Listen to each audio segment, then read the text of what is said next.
Hello everyone, this is भावना। आप सभी का स्वागत है कॉलेज विद भावना में। तो कैसे हैं सभी? अच्छे होंगे, बढ़िया होंगे, खुश भी होंगे।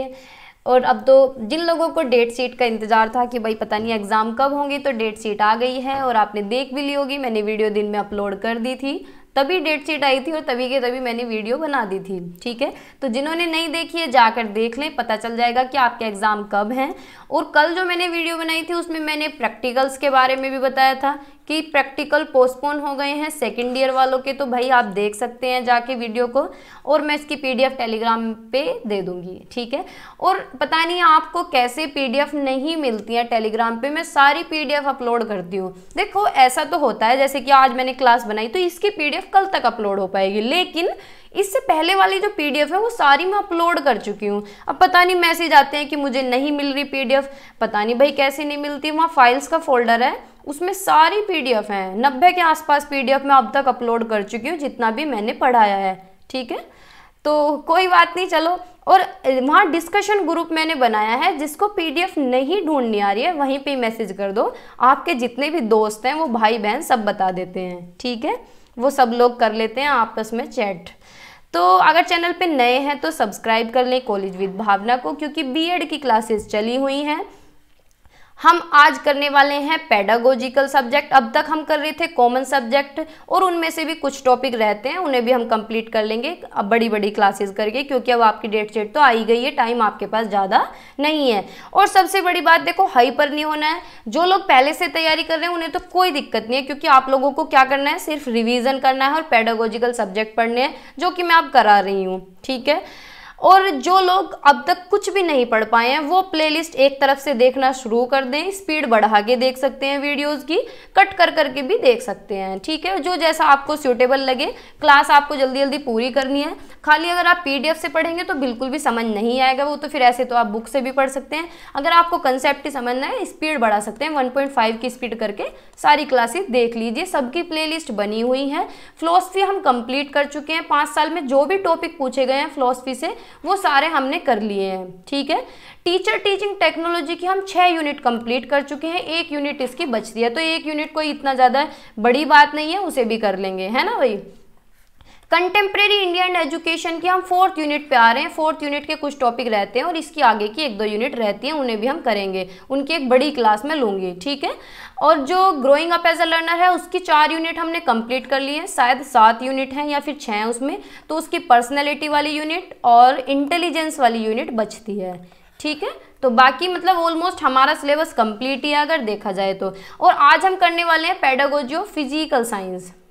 ठीक है, क्या करेंगे, पेडागोजी ऑफ फिजिकल साइंस, क्योंकि आप लोगों की बहुत डिमांड थी। और देखो एक रिक्वेस्ट आपसे है कि फिजिकल साइंस के स्टूडेंट्स कम हैं तो आप ज़्यादा से ज़्यादा शेयर करें, क्योंकि अगर देखने वाले ही कम होंगे तो फिर मज़ा भी नहीं आता है पढ़ाने में और मोटिवेशन भी नहीं आता है अंदर से, है ना। तो मेरी मेहनत तो कम से कम इतनी सफल हो तो मुझे तो खुशी मिलेगी, कम से कम कुछ लोग तो देखने आए, है ना। तो आप लोग बस इतना कर सकते हैं कि शेयर किया करें ज़्यादा से ज़्यादा। बाकी लेट्स क्रैक पे भी क्लासेस चली हुई हैं। कल हमने वाइगोत्स्की की थ्योरी के क्वेश्चन किए थे, टॉप 15 क्वेश्चन हमने किए थे, तो अगर आपने देखने हैं तो वहाँ भी जाके देख सकते हैं। 10 से 15 मिनट की सारी क्लासेस होती हैं और साइड बाय साइड आपकी सीडीपी हो जाएगी और आपको पता भी नहीं चलेगा कि कब में आपकी कंप्लीट हो गई। जो लोग सीटेट की तैयारी कर रहे हैं वहाँ सीटेट की प्लेलिस्ट बनी हुई है, इंग्लिश पेडागोजी की भी, हिंदी पेडागोजी की भी, मैथ पेडागोजी, ठीक है, और ईवीएस का कंटेंट प्लस पेडागोजी भी हमने वहाँ कर रखी है। तो इन्हें आप देख सकते हैं। इन्हें देखने के बाद हम जब अब दोबारा से नए सिरे से स्टार्ट करेंगे, यानी नई तरीके से दोबारा से शुरुआत करेंगे सीटेट की। ठीक है, तो ये बात हुई। दोनों जगह सब्सक्राइब कर लें और दोनों जगह बेल आइकन को प्रेस कर लें, क्योंकि क्लास अगर आगे पीछे होती है तो आपके पास नोटिफिकेशन आ जाए। अब जैसे कि आज मैंने दिन में क्लास 1 बजे अपलोड की है, अब जिन्होंने बेल आइकन ऑन किया होगा उन्हें तो नोटिस मिल गया होगा, ठीक है, और जिन्होंने नहीं किया उनका छूट गया होगा। तो बेल आइकन ऑन रखें, क्लास किसी भी टाइम में अपलोड कर देती हूँ। ठीक है, और करनी पड़ जाती है बहुत बार इन्फॉर्मेशन की। बाकी अगर आपको कुछ भी कहना हो तो इंस्टाग्राम पे फॉलो कर सकते हैं, भावना त्यागी ऑफिशियल मेरी आईडी है। ठीक है, और बहुत लोगों ने किया भी हुआ है और बहुत ज़्यादा वहाँ मैसेजेस करते हैं सब लोग। ठीक है, तो ये बात हुई। पीडीएफ आपको टेलीग्राम पे मिल ही जाएगी भाई, जिन्हें नहीं आ रही है ढूंढनी वहाँ पीडीएफ में, वहाँ डिस्कशन ग्रुप बना हुआ है, वहीं पूछ लेना, भाई बहन तुम्हारे बता देंगे, फ्रेंड जो भी हैं सब एक दूसरे की हेल्प कर ही देते हैं। ठीक है, तो हम कर रहे हैं पिछले 4 साल के पेपर हम करेंगे आज, मतलब 4 साल में जो टॉपिक पूछे गए हैं वो सारे पढ़ेंगे। 2017 में, 2018 में पेपर तो आपने देख ही लिया होगा, मैं पहले वीडियो अपलोड कर चुकी हूँ, 2019 का और 2022 का। ठीक है, हम कर रहे हैं pedagogy of physical science, laptop, pedagogy of physical science, इसकी यूनिट फर्स्ट हम कर रहे हैं। तो यूनिट फर्स्ट में जो क्वेश्चन अब तक पूछे गए हैं, यानी जिस टॉपिक से क्वेश्चन पूछे गए हैं वो सारे करेंगे, और यूनिट सेकंड को कंप्लीट करेंगे, यानी फर्स्ट और सेकंड यूनिट आज हम कंप्लीट कर लेंगे। 6 यूनिट इसके अंदर हैं, तो ऐसा हो सकता है कि 3 क्लास में कंप्लीट हो पाए, लेकिन कोशिश करूंगी अगर आपका रेस्पॉन्स अच्छा रहा तो कल की क्लास में कंप्लीट करा दूंगी। देखो रेस्पॉन्स के ऊपर बात है कि मुझे कितने पार्ट में अब मैं एक घंटे की क्या, मैं तो 3 घंटे की भी क्लास बना दूंगी, लेकिन अगर आप पूरी नहीं देखेंगे तो फिर फ़ायदा नहीं है बनाने का। ठीक है, तो क्लास को बिल्कुल आखिर तक देखना है, लास्ट तक देखना है। तो स्टार्ट करते हैं, ये यूनिट फर्स्ट है। क्वेश्चन पढ़ते हैं, 2022 में पूछा गया है और बार बार रिपीट होता है, 17-18 में पूछा गया है।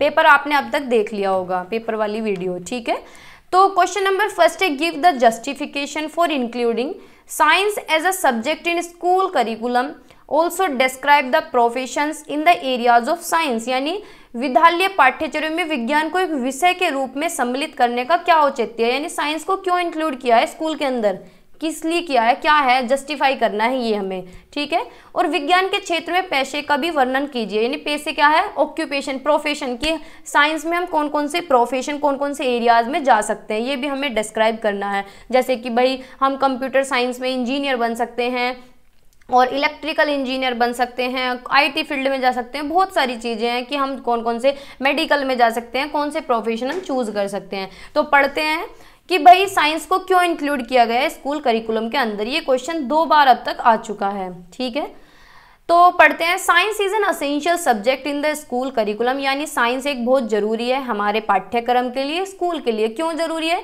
क्योंकि बच्चों की जो थिंकिंग है उसे डेवलप करता है, सोचने समझने की शक्ति को डेवलप करता है। बच्चे डीपली सोच पाते हैं, डीपली चीज़ों को समझ पाते हैं। जैसे कि आप साइंस के स्टूडेंट्स हैं, तो बहुत से बच्चों का एक्सपीरियंस अच्छा नहीं भी रहा होगा, और बहुत सौ का ऐसा रहा होगा कि साइंस वाले बच्चों का कुछ अलग ही एटीट्यूड होता है। देखो मेरा तो है नहीं वैसे, ठीक है, क्योंकि मुझे साइंस में इतना इंटरेस्ट था भी नहीं, लेकिन साइंस के बच्चों में एक अलग ही एटीट्यूड होता है, उनके अंदर एक अलग ही लेवल होता है। जो इंटेलिजेंट बच्चे होते हैं, जैसे कि टॉपर्स होते हैं साइंस के, उनके अंदर एक अलग ही कैपेबिलिटी होती है, थिंकिंग पावर उनकी बहुत अच्छी होती है।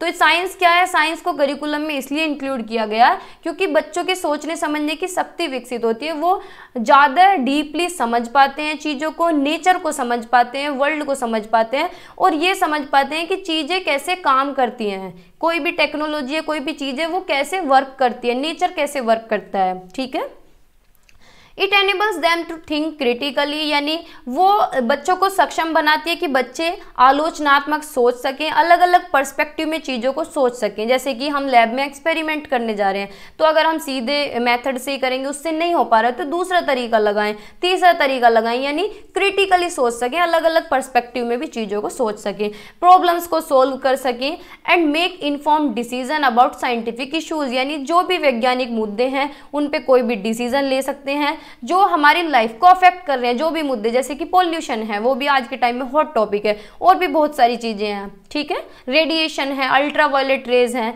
तो ये क्या है, ये हमारी लाइफ को अफेक्ट कर रही है। तो इन इशूज़ पे क्या है, हम बात कर सकते हैं, प्रॉब्लम्स को सोल्व कर सकते हैं, कोई भी डिसीजन ले सकते हैं अपने हक में और सोसाइटी में। ठीक है, आगे चलते हैं। फिर साइंस एजुकेशन इज इम्पोर्टेंट, किस लिए इम्पोर्टेंट है, कुछ रीजंस हैं इसके कि भाई साइंस को क्यों इंक्लूड किया गया, साइंस की एजुकेशन क्यों जरूरी है बच्चे के लिए, क्योंकि भाई वो बच्चों की क्रिटिकल थिंकिंग स्किल्स को डेवलप करती है, यानी आलोचनात्मक कौशल को विकसित करती है। हिंदी में महत्वपूर्ण विचार भी कह सकते हैं, वैसे आलोचनात्मक थिंकिंग होगी, आलोचनात्मक सोच होगी। ठीक है, तो इसका एक बेनिफिट ये भी है साइंस के एजुकेशन की, बच्चों की थिंकिंग डेवलप होती है, सोचने समझने की शक्ति विकसित होती है। साइंस एक प्रोसेस है इंक्वायरी का, खोजबीन का, जिसमें बच्चे क्वेश्चंस पूछते हैं, भाई प्रश्न पूछते हैं और ऑब्जर्वेशन करते हैं, ऑब्जर्व करते हैं, एक्सप्लोर करते हैं, अपनी तरफ चीज़ों को देखते हैं कि भाई आपने देखा होगा साइंस के बच्चे क्या है, तोड़ मरोड़ के देखते रहते हैं, चीज़ों का एक्सपेरिमेंट करके देखते हैं। अपने ऊपर मत लेना, हम उस तरह के बच्चे नहीं हैं, ठीक है। हाँ, मतलब मैं साइंटिस्ट वाले बच्चों की बात कर रही हूँ जो बिल्कुल ही साइंस में लीन रहते हैं, ठीक है, और उसके बेस पे कंक्लूजन निकालते हैं, एविडेंसेस के बेस पे, ठीक है। By engaging in this process, process में शामिल होने के बाद बच्चे सीखते हैं कि उन्हें कैसे सोचना है क्रिटिकली, अलग अलग पर्सपेक्टिव में वो कैसे सोच सकते हैं, चीज़ों को कैसे इवेल्युएट कर सकते हैं, जो भी एविडेंस उन्होंने खोजे हैं उनका मूल्यांकन कैसे कर सकते हैं, यानी उनका कैसे पता लगा सकते हैं कि भाई हम सही सोच रहे हैं या गलत सोच रहे हैं, ठीक है, और इन्फॉर्म्ड जजमेंटल बना लेते हैं, अपनी थिंकिंग डेवलप करते हैं, ठीक है। तो ये जो स्किल है ये बहुत ज़रूरी है साइंस के फील्ड में सक्सेस पाने के लिए, ठीक है। अगर हमें साइंस के फील्ड में जाना है तो हमें अपनी थिंकिंग को कैसे रखना पड़ेगा, क्रिटिकल रखना पड़ेगा, आलोचनात्मक रखना पड़ेगा, जिससे कि हम एक साइड में न सोच के अलग अलग साइड में भी सोच सकें, ठीक है। सेकंड पॉइंट है, ये है सेकंड पॉइंट, थर्ड लिखा हुआ है, कोई बात नहीं। सेकंड है अंडरस्टैंडिंग द नेचुरल वर्ल्ड, यानी साइंस पढ़ाने का या साइंस को करिकुलम में इंक्लूड करने का एक ये भी फायदा है, बेनिफिट है कि बच्चे नेचर को समझते हैं, नेचर में जो चीजें हो रही हैं उसकी समझ विकसित करते हैं, और कैसी समझ, डीपर अंडरस्टैंडिंग विकसित करते हैं, यानी बिल्कुल गहरी समझ, गहरी सोच, ठीक है, नेचर के बारे में, वर्ल्ड के बारे में, किसके द्वारा, बायोलॉजी को पढ़ के, केमिस्ट्री को पढ़ के, फिजिक्स को पढ़ के, और भी बहुत सारे साइंस होते हैं, एस्ट्रोनॉमी वगैरह, उन्हें पढ़ के अपनी समझ विकसित करते हैं, ठीक है। Student learn about the laws, बच्चे लॉज सीखते हैं, साइंस के प्रिंसिपल सीखते हैं जो कि दिए गए हैं ब्रह्मांड को ध्यान में रख के, ठीक है। जो ये नॉलेज है ये बच्चों को हेल्प करती है, अप्रिशिएट करती है उनकी कॉम्प्लेक्सिटी को, उनकी ब्यूटी को, जो नेचुरल ब्यूटी है, ठीक है, and understand the role that human plays in it, और ये समझने में मदद करती है कि ह्यूमन का क्या रोल है नेचर में, ठीक है। आगे पढ़ते हैं, प्रिपरेशन फॉर फ्यूचर करियर्स। भाई साइंस को इसलिए भी इंक्लूड किया गया है क्योंकि फ्यूचर के लिए बंदे तैयार किए जाते हैं, यानी कहने का मतलब है फ्यूचर सेट किया जाता है साइंस वाले बच्चों का, ठीक है, बाकियों का भी होता है लेकिन बात साइंस की चल रही है, तो हमारा करियर सेट हो सके इस वजह से भी साइंस को करिकुलम में इंक्लूड किया गया है, ठीक है। तो साइंस एजुकेशन बच्चों को प्रिपेयर करती है एक वाइड रेंज फ्यूचर करियर में, यानी व्यापक, कि इतने रास्ते खुलते हैं साइंस वालों के बहुत ज़्यादा, ठीक है, जो कि सिर्फ एक सोच है, ऐसा कुछ भी नहीं है। रास्ते जहाँ भी रास्ते देखो, जहाँ भी खड़े हो जाओ वहीं से ही रास्ते बन जाते हैं, ऐसा कुछ नहीं है कि बस साइंस में ही रास्ते खुलेंगे, ठीक है। Many of the fastest growing field, बहुत सारे ग्रोइंग फील्ड हैं जैसे कि मेडिसिन है, आप मेडिकल फील्ड में MBBS करके जा सकते हैं, ठीक है, नर्सिंग करके जा सकते हो, और भी बहुत सारे कोर्स हैं, B फार्मा कर सकते हैं, D फार्मा कर सकते हैं, इंजीनियरिंग IIT से, BTech से किस तरीके से भी जा सकते हैं इंजीनियरिंग में, टॉप लेवल में जाना है तो IIT में जाइए, सिंपल BTech भी कर सकते हैं किसी भी ऐसे कॉलेज से, कंप्यूटर साइंस में BSc कर सकते हैं, BTech भी कंप्यूटर साइंस से कर सकते हैं, ठीक है, जिसके लिए क्या चाहिए, एक स्ट्रॉन्ग बैकग्राउंड होना चाहिए साइंस का, यानी साइंस के आपके बेसिक्स क्लियर हों, ठीक है, साइंस के क्या है, बेसिक्स क्लियर होने चाहिए। तो by studying science in school student gain the knowledge of skills, knowledge and skills they need to pursue these careers and make a positive impact on society, यानी अगर बच्चा साइंस पढ़ रहा है स्कूल में तो वो साइंस की नॉलेज लेता है, साइंस के स्किल्स डेवलप करता है और अपना करियर बनाता है साइंस की तरफ, और एक समाज में पॉजिटिव इम्पैक्ट डालता है लोगों पे, ठीक है, सकारात्मक प्रभाव डालने का काम करता है।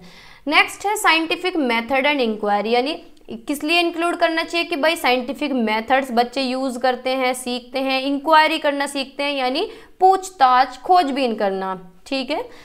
एक अनोदर एस्पेक्ट है साइंस एजुकेशन का कि भाई ये जोर देती है साइंटिफिक मेथड्स पे। साइंटिफिक मेथड्स कौन कौन से होते हैं, जैसे कि ह्यूरिस्टिक मेथड है जो कि हम आगे पढ़ेंगे, आर्मस्ट्रॉन्ग ने दिया है ये, और कौन सा ह्यूरिस्टिक मेथड है, डिस्कवरी मेथड है, एक डिस्कवरी मेथड है, ठीक है, और कौन सा है, प्रोजेक्ट मेथड है, ठीक है, प्रोजेक्ट मेथड है, ठीक है। तो ये क्या है, साइंटिफिक मेथड है जो कि साइंस में यूज किए जाते हैं, ये मेथड्स हम आगे पढ़ेंगे भी, ठीक है। एंड इंक्वायरी मेथड यानी खोजबीन मेथड, पूछताछ मेथड यानी पूछताछ तरीका जिसमें बच्चे क्वेश्चंस पुट आउट करते हैं।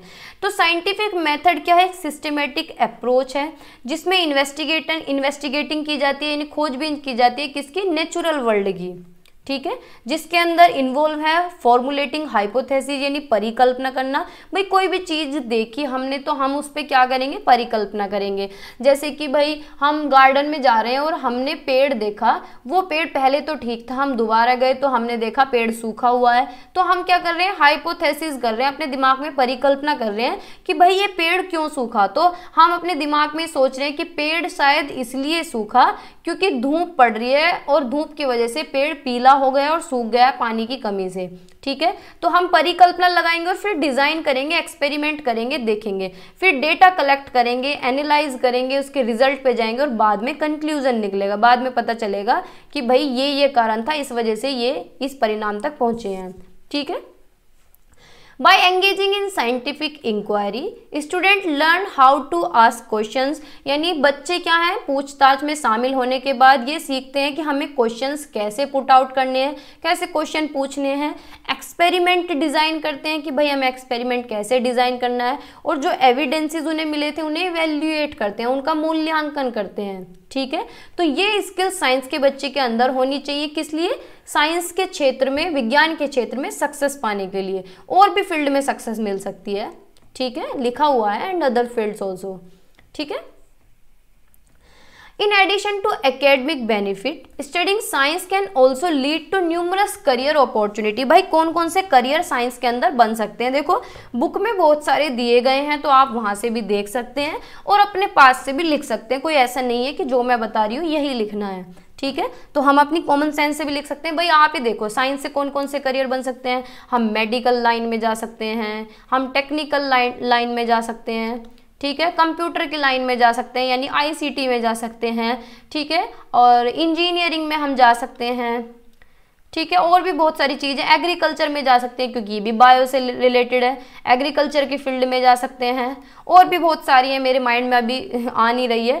फर्स्ट है मेडिकल प्रोफेशनल्स, यानी मेडिकल प्रोफेशनल कौन से होते हैं, doctor, nurses, health care professional होते हैं जो कि हेल्थ केयर मैनेजमेंट होते हैं, जो कि एमबीए करते हैं हेल्थ केयर मैनेजमेंट से। ठीक है, वहाँ पे अपनी साइंटिफिक नॉलेज को यूज कर सकते हैं और लोगों का इलाज कर सकते हैं, डायग्नोज कर सकते हैं लोगों को।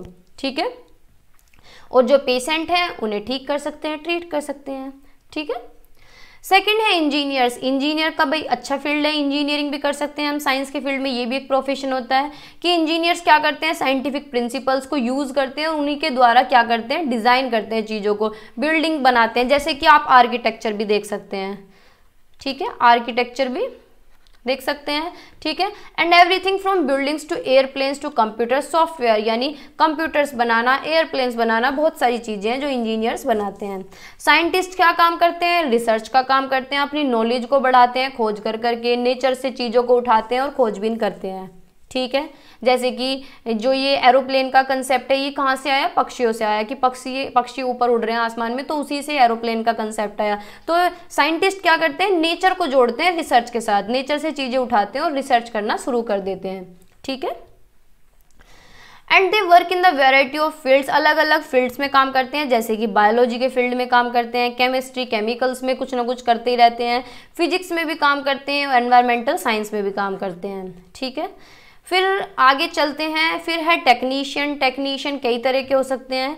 Scientist to carry out experiment and maintain laboratory equipment, यानी जो साइंटिस्ट होते हैं उनके साथ जो वर्क करते हैं वो टेक्नीशियन होते हैं। और भी बहुत सारे टेक्निकल अरेंजमेंट, जैसे कि आपने भी देखा होगा आपके स्कूल कॉलेजेस में भी टेक्निकल बंदे होते हैं जो सारा ये लैपटॉप का काम हुआ, माइक वगैरह का, जितनी भी सेटिंग है, जितना भी सिस्टम कोऑपरेट करना है, ऑपरेट करना है, वो सारा कौन देखता है, टेक्नीशियन देखते हैं।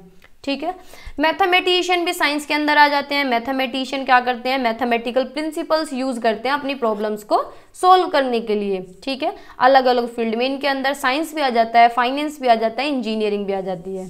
ठीक है, फिर है कंप्यूटर साइंटिस्ट। कंप्यूटर साइंटिस्ट का भी प्रोफेशन साइंस के अंदर ही आता है कि भाई जो बीटेक करते हैं वो भी कंप्यूटर साइंस से कर सकते हैं, बीएससी भी कर सकते हैं हम कंप्यूटर साइंस से, एमएससी कर सकते हैं। ठीक है, तो computer science use scientific principle to design and develop computer software and hardware, जैसे कि डेटा साइंस है, डेटा एनालिटिक्स है। ठीक है, जियोलॉजिस्ट जो अर्थ स्ट्रक्चर के बारे में स्टडी करते हैं, उसकी कंपोजिशन, उसका सारा प्रोसेस जो समझते हैं, उसकी हिस्ट्री और प्रेडिक्ट फ्यूचर चेंजेस, ठीक है, कि आगे क्या बदलाव हो सकते हैं हमारी पृथ्वी पे, कब भूकंप आ सकता है, कब बाढ़ आ सकती है, मौसम कैसा रहेगा, ठीक है, तो ये सारी चीज़ें। तो बहुत सारे एग्जाम्पल हैं, बहुत सारे प्रोफेशन हैं, इनके लिए ज़रूरत है एक स्ट्रॉन्ग बैकग्राउंड की। और स्ट्रॉन्ग बैकग्राउंड कब होगा? जब साइंस को करिकुलम के अंदर इंक्लूड किया जाएगा, साइंस को करिकुलम में इंक्लूड किया जाएगा, ठीक है, तभी तो हमारा अच्छा बेस बनेगा, स्ट्रॉन्ग बैकग्राउंड रहेगा अगर हम किसी भी फील्ड में जा रहे हैं, है ना। तो bye including science in the school curriculum, अगर हम साइंस को करिकुलम के अंदर इंक्लूड करते हैं तो वो बच्चों की मदद करेगा, आगे उन्हें करियर अपॉर्चुनिटी मिलेंगी, उन्हें नॉलेज मिलेगी, उन्हें स्किल्स मिलेगी, जिससे कि वो अच्छी तरीके से डिसीजन ले सके संसार में अपने चारों तरफ, ठीक है। तो होपफुली ये क्वेश्चन आपको समझ आएगा, क्वेश्चन नहीं है, ये टॉपिक है, जब आप पहला चैप्टर खोलेंगे तो पहला ही टॉपिक है ये, ठीक है। नेक्स्ट टॉपिक पे चलते हैं, ग्लोबलाइजेशन एंड साइंस, बार बार पूछा गया है तो इसे भी पढ़ लेते हैं हम। क्या हो गया इसको? ग्लोबलाइजेशन क्या होता है? वैश्वीकरण, ठीक है, वैश्वीकरण। ग्लोबलाइजेशन एक प्रोसेस है इकोनॉमिक, कल्चरल और सोशल इंटीग्रेशन का। यानी वैश्वीकरण क्या होता है कि मतलब हम भाई अपने देश में तो अपने संबंध अच्छे ही रखते हैं कि हमें इकोनॉमी में, कल्चरल, सोशल, इमोशनल, हर तरीके से। वैश्वीकरण होता है कि इंटरनेशनली हम अपने रिलेशन अच्छे रखें। कैसे? कि भाई हम जो सामान है, जैसे कि हमारे यहाँ चावल होते हैं तो हम चावल दूसरे देश में पहुँचाएं, या फिर तेल दूसरे देश में पहुँचाएं, और चीज़ें हम दूसरे देश से ले रहे हैं, तो मतलब लेन देन करना, बातचीत करना, इकोनॉमिकली एक दूसरे की हेल्प करना। जैसे कि कहीं पे बाढ़ आई है तो मोदी जी क्या करते हैं कि दूसरे देश की सहायता कर रहे हैं, या फिर किसी भी तरह का एटम बम कोई हमने बनाया या फिर उन्होंने बनाया तो उनसे ले रहे हैं, तो ये क्या है? वैश्वीकरण है, ठीक है। तो मतलब सिंपल सी भाषा में समझिए, फिर आगे पढ़ते हैं बुक की लैंग्वेज में, ठीक है। तो ग्लोबलाइजेशन एक प्रोसेस है इकोनॉमिक और cultural social integration that has been occurring over the last several decades. यानी वैश्वीकरण आर्थिक, सांस्कृतिक और सामाजिक एकीकरण की प्रक्रिया, यानी इंटीग्रेट करना, एकीकरण करना सांस्कृतिक तरीके से भी, यानी वो हमारे कल्चर को अपनाएं, हम उनके कल्चर को अपना रहे हैं और अपना भी रहे हैं। ये जो मॉडर्नाइजेशन है ये क्या है? हम दूसरे के कल्चर को अपना रहे हैं। स्पेलिंग गलत हो सकती है, स्पेलिंग पे मत जाना, भाव पे जाओ। मॉडर्नाइजेशन हम क्या कर रहे हैं? दूसरे के कल्चर को अपना रहे हैं, और फॉरेन कंट्रीज के लोग हमारे कल्चर को अपना रहे हैं, ठीक है। सामाजिकरण का एकीकरण होना, आर्थिक तरीके से, इकोनॉमिक तरीके से। इकोनॉमिक तरीके से कैसे? जैसे कि फॉरेन की बहुत सारी कंपनियां भारत के अंदर है, उन्होंने निवेश किया हुआ है यहाँ, और हमारे लोग उसमें जॉब करते हैं, ठीक है। या फिर हमारे यहाँ के बंदे दूसरी कंट्री में जाके जॉब कर रहे हैं, तो ये भी क्या है? वैश्वीकरण है, ठीक है। इसमें क्या है? बढ़ती अंतर संबंध शामिल हैं। दुनिया भर के देश और लोग आंदोलन के लिए बाधाओं को तोड़ना, माल, सेवाओं, पूंजी और लोगों की, यहाँ कुछ बिंदु हैं वैश्वीकरण की व्याख्या करते हैं। यानी इंटरकनेक्टेडनेस होना, ये आज के टाइम में क्या है? बढ़ रही है। लोग इधर से उधर जा रहे हैं, माइग्रेट हो रहे हैं, एक देश से दूसरे देश में जा रहे हैं। जैसे कि अब हम ही हैं, अगर आप लोगों को कुछ करना हो तो आप सोचते हैं हमारे देश में तो कुछ है ही नहीं, बाहर कितनी अपॉर्चुनिटी है जॉब की भी और पढ़ने की भी, तो लोग बाहर की तरफ जाते हैं। जैसे कि किसी को डायरेक्ट MBBS करनी हो तो हमारे यहाँ पे MBBS कितने 80 लाख में होती है, ठीक है, अगर प्राइवेट कॉलेज से करें, और अगर लंदन वगैरह से करें तो वहाँ 25 लाख में होती है। तो भाई बंदा कहाँ जाएगा? दूसरी कंट्री में जाएगा, तो ऑब्वियस सी बात है। तो क्या है? ये वैश्वीकरण है, दूसरे देश में जा रहे हैं, कनेक्शन अच्छे हो रहे हैं, और ये कनेक्शन क्या है? बढ़ते जा रहे हैं, ठीक है,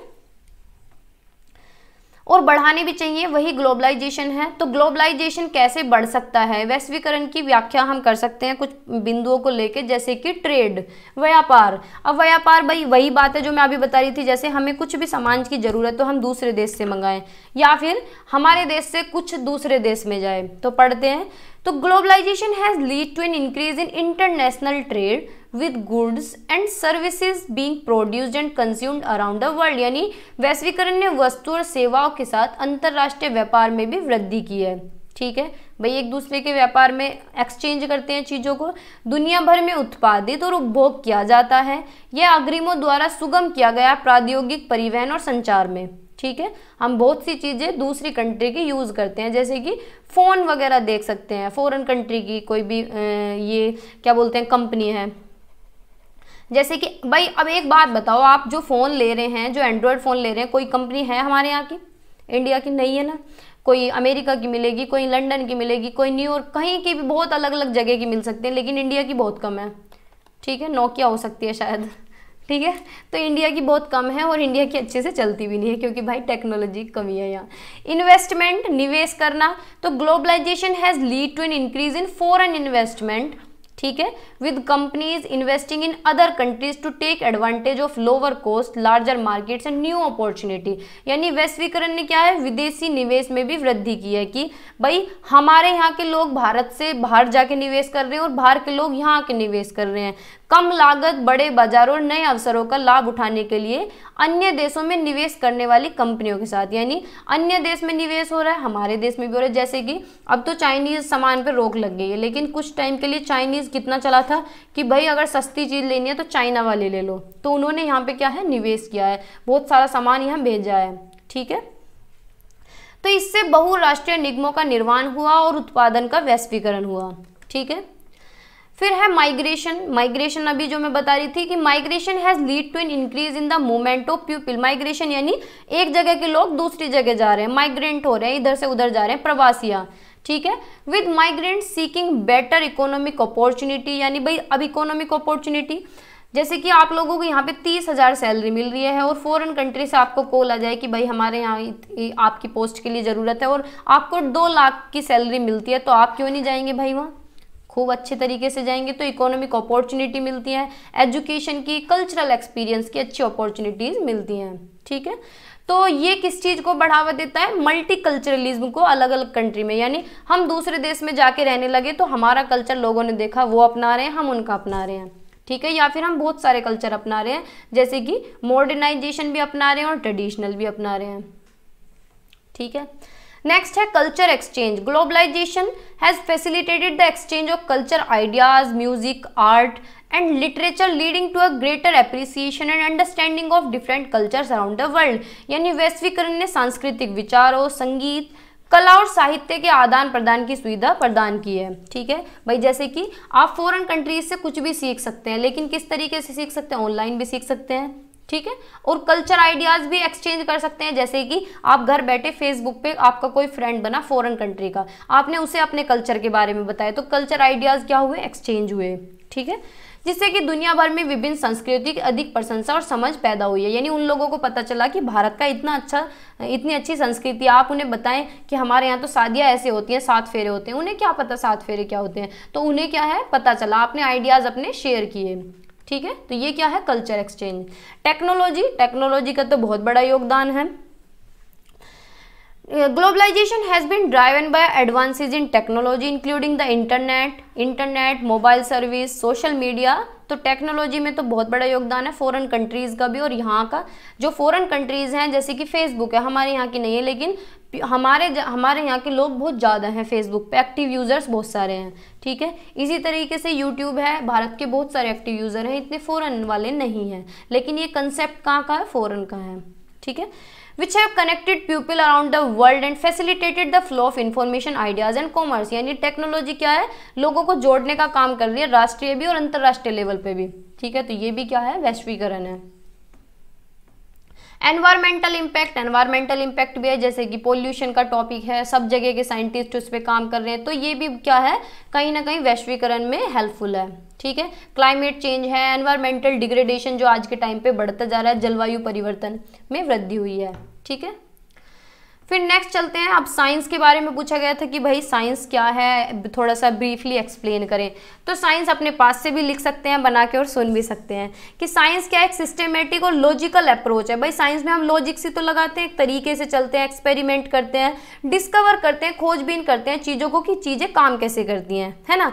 इसके अंदर हम पढ़ते हैं नेचुरल वर्ल्ड के बारे में, नेचर के बारे में, किसके द्वारा पढ़ते हैं, ऑब्जर्व करके चीज़ों को, लेबोरेटरी में एक्सपेरिमेंट करके, फॉर्मुलेशन करके, परिकल्पना लगा के, और परिकल्पना की भी टेस्टिंग करके कि भाई हम अगर कुछ सोच रहे हैं, कुछ परिकल्पना कर रहे हैं तो वो सही है या गलत है। ठीक है, और थ्योरीज के बेस पे। तो जो गोल है साइंस का वो है understand and explain natural phenomena, यानी जो लक्ष्य है विज्ञान का वो क्या है कि जो नेचर है उसे हम कैसे समझ पाएं और कैसे एक्सप्लेन कर पाएं। ठीक है। To use this understanding to make prediction and solve practical problems, यानी अनुमान लगा के, साइंस को समझ के अनुमान लगा के जो हमारी डेली यूज की प्रॉब्लम है, डेली लाइफ की प्रॉब्लम है, उन्हें हम कैसे सोल्व कर सकते हैं। ठीक है भाई, समझ तो आ रहा होगा। अब साइंस के मेथड के अंदर कौन कौन से टूल होते हैं, किस तरीके से हम कुछ भी एक्सपेरिमेंट, अगर हमें किसी भी टॉपिक पे कुछ काम करना हो तो हम कैसे करेंगे, कि भाई हम कोई भी प्रॉब्लम है उसे हम पहले ऑब्जर्व करेंगे, देखेंगे कि भैया प्रॉब्लम है क्या। ठीक है, फिर उस पर हाइपोथेसिस लगाएंगे, परिकल्पना लगाएंगे, एक्सप्लेन करेंगे कि अच्छा ये प्रॉब्लम है। फिर डिज़ाइन करेंगे कि इस प्रॉब्लम से निकला कैसे जा सकता है, तो एक सॉल्यूशन सुझाएंगे, एक्सपेरिमेंट सुझाएंगे, डिज़ाइन करेंगे, डेटा कलेक्ट करेंगे पूरा। ठीक है, फिर जो हमने परिकल्पना लगाई थी उस सारे का एनालाइज करेंगे कि भाई हम सही सोच रहे हैं या नहीं सोच रहे हैं। फिर लास्ट में कंक्लूजन पे पहुंचेंगे कि अच्छा इसका रिजल्ट ये निकलेगा, और दूसरों को बताएंगे कि भाई ये चीज़ें हमने ऐसे ऐसे देखी, हमने ऑब्जर्व करा, फिर हमने इस पर सोचा, फिर हमने डेटा कलेक्ट करा, फिर जो हमने सोचा हमने देखा कि जो हम सोच रहे हैं वो सही है या नहीं है, फिर हमने सारी चीज़ों का कंक्लूजन निकाला और रिजल्ट दूसरों को बताया। ठीक है, साइंस एक असेंशियल पार्ट है मॉडर्न सोसाइटी का, जो कि कंट्रीब्यूट करता है many advances in technology. Science की देन है जो ये टेक्नोलॉजी आज मैं और आप लोग जुड़ रहे हैं, ये किसकी देन है? टेक्नोलॉजी की, साइंस की। मेडिसिन, हम घर बैठे भी आजकल वीडियो कॉल पे डॉक्टर से दवाई पूछ लेते हैं, तो ये किसकी देन है? टेक्नोलॉजी की, साइंस की। ठीक है, नेचर को समझना ये भी साइंस की देन है। It is also a dynamic and evolving field with new discoveries and insight, constantly challenging and refining our understanding of the world around us. यानी हर रोज नए नए एक्सपेरिमेंट हो रहे हैं, चीजें इवॉल्व हो रही हैं, नई नई डिस्कवरीज हो रही हैं, नए नए कंसेप्ट आ रहे हैं और उन पे काम किया जा रहा है। ठीक है, नेक्स्ट जो क्वेश्चन है 2017 में पूछा गया है कि describe the work and function of some famous Indian physical scientist, give a brief introduction of any one. 2017 में क्वेश्चन पूछा गया है कि फेमस साइंटिस्ट के नाम बताइए, उनके वर्क और फंक्शन बताइए और किसी एक को एक्सप्लेन करिए।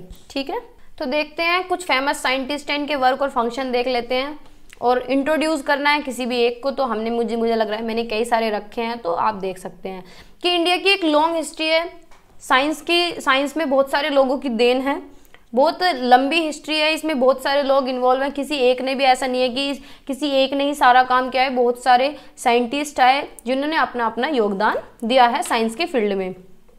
ठीक है, किसी ने मैथमेटिक्स के फील्ड में दिया है तो किसी ने एस्ट्रोनॉमी में दिया है। अगर रिसेंट टाइम में देखा जाए तो many Indian scientist have made significant contribution to the field of physics. यानी अगर आज की डेट में देखा जाए, हाल ही के दिनों में, तो कोई बहुत सारे भारतीय वैज्ञानिक हैं जिन्होंने भौतिक के क्षेत्र में महत्वपूर्ण योगदान दिया है, यानी फिजिक्स के क्षेत्र में बहुत योगदान दिया है। तो कुछ साइंटिस्ट के बारे में पढ़ते हैं। फर्स्ट है सत्येंद्र नाथ बोस। सत्येंद्र नाथ बोस क्या है? एक इंडियन फिजिसिस्ट थे, यानी फिजिक्स के वैज्ञानिक थे, जो कि जाने जाते हैं क्वांटम मैकेनिक्स से। जैसे कि जिसने बीएससी मैथ से की होगी उनके पास फिजिक्स होगा, नाम सुना होगा क्वांटम मैकेनिक्स, 12th में भी सुना होगा। तो इन्होंने कोलैबोरेट करा अल्बर्ट आइंस्टीन के साथ, कोलैब करा, एक दूसरे को सहयोग किया और एक कंसेप्ट डेवलप किया जो कि था बोस आइंस्टीन स्टैटिक्स के नाम से। ठीक है, जो कि डिस्क्राइब करता है behaviour of certain types of particle at very low temperature पे, यानी कम टेम्परेचर हो उस पे पार्टिकल किस तरीके से बिहेव करेगा। ये इनकी डिस्कवरी थी, किसकी? सत्येंद्र नाथ बोस की। ठीक है, तो इस तरीके से 2-2, 3-3 लाइन आप लिख सकते हैं। होमी जे भाभा देख लेते हैं, नाम भी सुना होगा होमी जे भाभा का। तो ये क्या है? एक न्यूक्लियर फिजिसिस्ट थे जिन्होंने अपना वर्क किया है किसमें? इंडियन न्यूक्लियर एनर्जी प्रोग्राम में। ठीक है, ये तो मैंने भी पढ़ा है, फिजिक्स में ही पढ़ा है। He was also a prolific researcher and made important contribution to the field of cosmic rays and particle physics. यानी इन्होंने अपना योगदान किस में दिया है? क्या थी इनकी रिसर्च? कॉस्मिक रेज पे थी और पार्टिकल फिजिक्स पे थी। ठीक है, आगे पढ़ते हैं। सीवी रमन का नाम सभी ने सुना होगा। सीवी रमन क्या है? फिजिक्स के दिग्गज थे, फिजिसिस्ट थे, जिन्होंने नोबेल प्राइज जीता फिजिक्स में 1930 में। इनका जो वर्क था वो था स्कैटरिंग ऑफ लाइट। ठीक है, और जो इनका फेनोमेनन था वो आज की डेट में जाना जाता है किसके नाम से? रमन्स इफेक्ट के नाम से।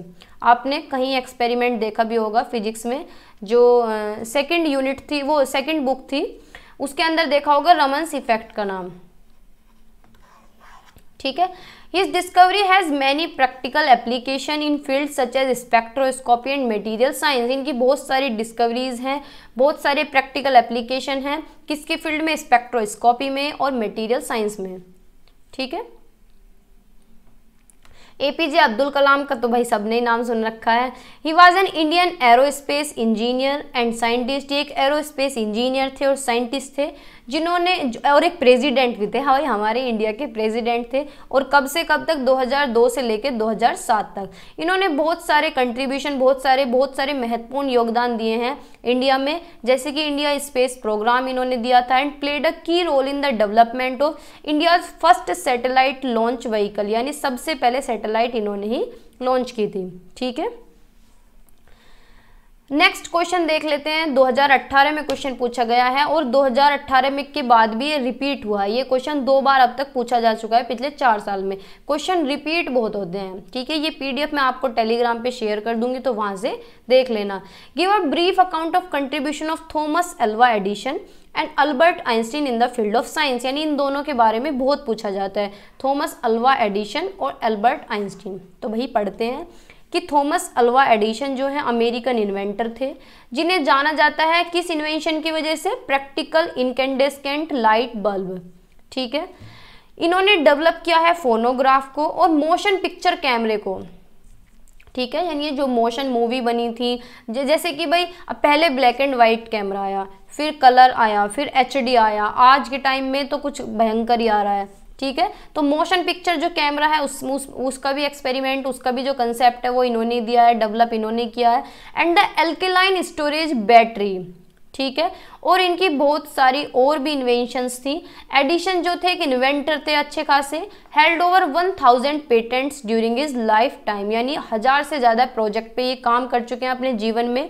He worked helped to shape the modern world and paved the way for many technological advancement that we take for granted today। यानी हमें इनका धन्यवाद करना चाहिए कि इन्होंने मॉडर्न वर्ल्ड को एक आकार दिया है। भाई आज के टाइम में अगर हम कैमरा यूज़ कर रहे हैं, अगर मोशन पिक्चर कैमरा ना आता तो आज के टाइम में हम रील कैसे बना रहे होते, हम वीडियोज़ कैसे बना रहे होते। तो ये इन्हीं का ही कंसेप्ट है जो आगे मॉडिफाई होता होता आज तक यहाँ तक आया है। तो बहुत सारी टेक्नोलॉजी पे इन्होंने काम किया है। ठीक है। अब अल्बर्ट आइंस्टीन के बारे में देख लेते हैं। ये ग्रेट फिजिसिस्ट थे जिसके किसके लिए जाने जाते हैं, थ्योरी ऑफ रिलेटिविटी की थ्योरी इन्होंने दी है। ठीक है। जिसे बोलते हैं सापेक्षता का सिद्धांत। इन्होंने वर्क किया है, he work revolutionised our understanding of space and time, यानी इनका काम क्या था, काम ने अंतरिक्ष और समय की हमारी समझ में क्रांति ला दी है। यानी अंतरिक्ष के बारे में इन्होंने हमें बताया है, टाइम के बारे में इन्होंने ही बताया है। तो ये एक बहुत बड़ा रिवोल्यूशन है, एक बहुत बड़ी क्रांति है। लोगों को इतनी नॉलेज नहीं थी, लोग इतने अवेयर नहीं थे स्पेस के बारे में, टाइम के बारे में। ठीक है। and far-reaching implications of for many field of science including astrophysics and quantum mechanics में भी इन्होंने काम किया है। आइंस्टीन की एक फेमस इक्वेशन है, ये है E = mca का square, show that energy and mass are interchangeable, यानी इन्होंने इस इक्वेशन के माध्यम से ये बताया कि एनर्जी और जो मास है वो एक दूसरे के साथ इंटरचेंजेबल हैं, चेंज हो सकते हैं एक दूसरे के साथ, क्या है, इंटरचेंजेबल हैं, and lead to the development of nuclear power and atomic bomb. ठीक है। He also made significant contribution to the development of quantum mechanism, यानी इन्होंने अपना योगदान किस में दिया है, क्वांटम मैकेनिज्म में भी दिया है, स्टैटिक्स मैकेनिक्स में भी दिया है। ठीक है। तो आइंस्टीन को नोबेल प्राइज भी मिला था फिजिक्स में 1921 में। ठीक है। सबसे ज़्यादा जाने माने हैं 20वीं सेंचुरी के। अगर दोनों का कंक्लूजन देखा जाए तो भाई आज के टाइम में इनका बहुत बड़ा योगदान है। इन्होंने आकार दिया है मॉडर्न वर्ल्ड को। किसने, अल्वा एडिशन ने और आइंस्टीन ने भी यूनिवर्स के बारे में हमें बताया, स्पेस के बारे में हम लोगों को बताया, टाइम के बारे में बताया। तो दोनों का काफ़ी बड़ा योगदान रहा है आज की डेट में। ठीक है। और हमारे लिए ये लोग क्या है, इंस्पिरेशन है। तो यूनिट फर्स्ट हमारी कंप्लीट होती है। सेकंड यूनिट पे चलते हैं। स्टार्टिंग की जो फर्स्ट और सेकंड यूनिट है वो थोड़ी सी आपको बोरिंग लग सकती है, लेकिन आगे की यूनिट क्या है, इंटरेस्टिंग है। ठीक है।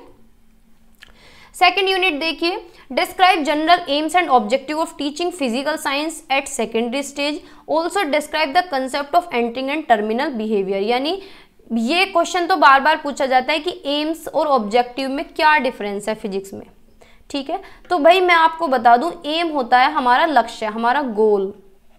ठीक है, जैसे कि आपका गोल है गवर्नमेंट जॉब लेना, या आगे आपका कोई भी गोल हो सकता है कि शादी करनी है, ये करना है, वो करना है। ऑब्जेक्टिव क्या है? ऑब्जेक्टिव है कि भाई मुझे जीके के ये 10 प्रश्न याद करने हैं, या फिर आज मुझे मेरा उद्देश्य है कि मैं वहाँ घूमने जाऊँ, मैं यहाँ जाऊँ, मैं वहाँ। छोटे लेवल पे जो काम होता है वो होता है ऑब्जेक्टिव, और बड़े लेवल पे जो काम होता है वो होता है गोल। ठीक है, तो according to professor B D. Bhatia, without the knowledge of aims the educator is like a sailor, यानी बिना गोल की नॉलेज, अगर टीचर को नॉलेज नहीं है कि उसका मतलब उनका गोल क्या है पढ़ाने का, तो एडुकेटर क्या है? एक सेलर की तरह है, एक नाविक की तरह है, जो नाव चलाता है उसे पता नहीं होता कि किनारा कहाँ है। ठीक है, who does not know his goal और डेस्टिनेशन, यानी जिसे पता नहीं होता कि तुम्हारा डेस्टिनेशन कहाँ है, पहुंचना कहाँ है। भाई नाव चला रहे हैं, चलाए जा रहे हैं, कहाँ जाना है पता नहीं। ठीक है, तो उसके लिए क्या होना चाहिए? गोल होना चाहिए कि हमें एक पॉइंट पे जाके रुकना है।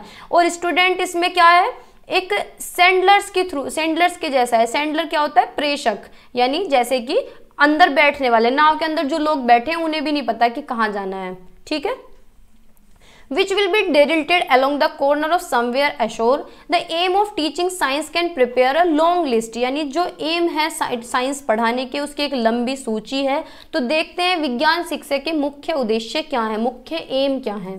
ठीक है, मुख्य एम क्या है? फर्स्ट है डिसिप्लिनरी एम, यानी अनुशासनात्मक उद्देश्य के लिए, शक्ति उद्देश्य के लिए। भाई इंग्लिश में पढ़ लेते हैं।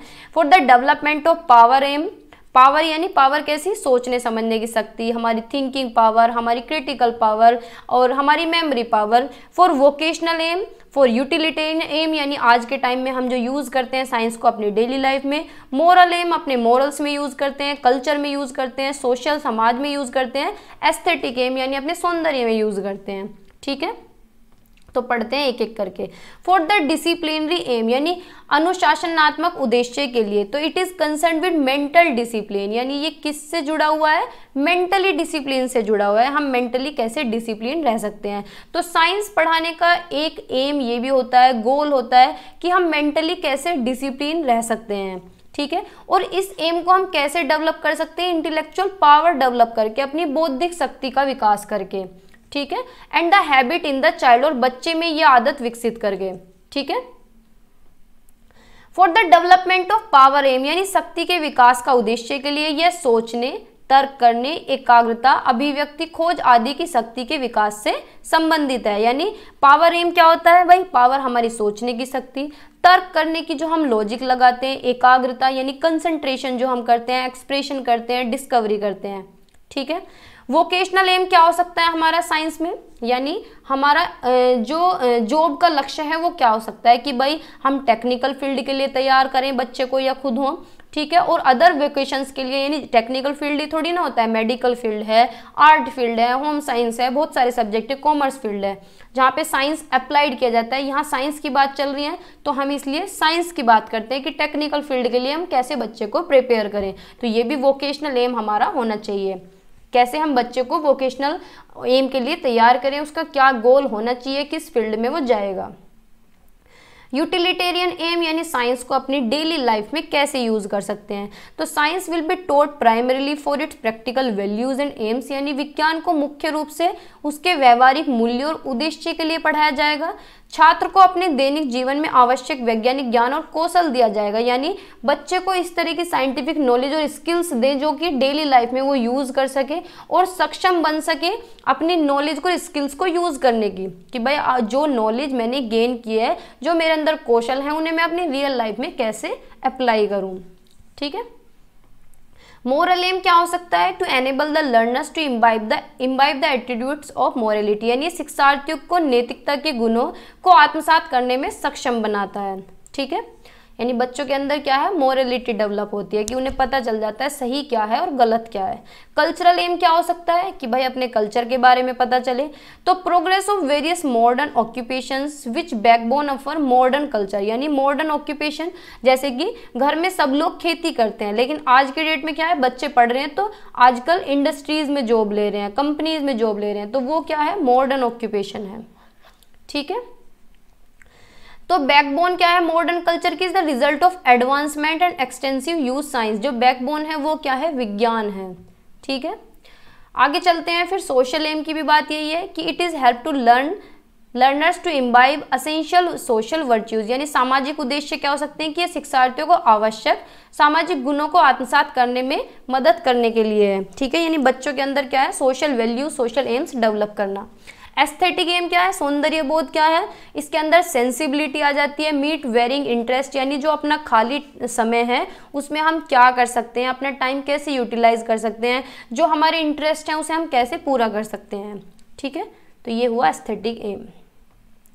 अब साइंस पढ़ाने के जनरल एम क्या है, यानी लक्ष्य क्या है साइंस पढ़ाने का।